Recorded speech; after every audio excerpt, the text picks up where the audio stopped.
早前咧，我就繼續做呢個遊牧民族啊，周圍咧喺唔同嘅朋友屋企嗰度住下。喂，而家年青人好興講嗰啲 digital nomad 啊嘛，即係數碼遊牧，就係佢哋另一種遊牧啦，係遊牧世界各地啦，因為可以遙距工作。冇錯。即係佢哋通常都係從事啲同電子相關嘅行業啦，即係好多係在家工作啊、遙距工作都搞得掂，咁就遊牧世界各地嘅。係啊，我係遊牧呢個香港唔同嘅地區。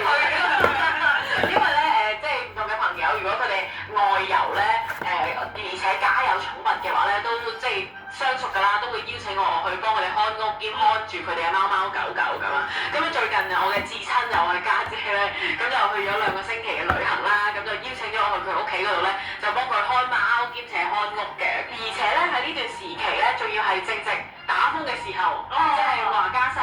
我記得啱啱個風嚟嘅時候，你就係要開始你呢個貓管家嘅生活啊嘛。咁所以對於我嚟講咧，係一個幾具挑戰性嘅嘢嚟嘅。譬如喺成日都講啊，喺自己屋企嘅時候咧，我係完全咩都唔理嘅。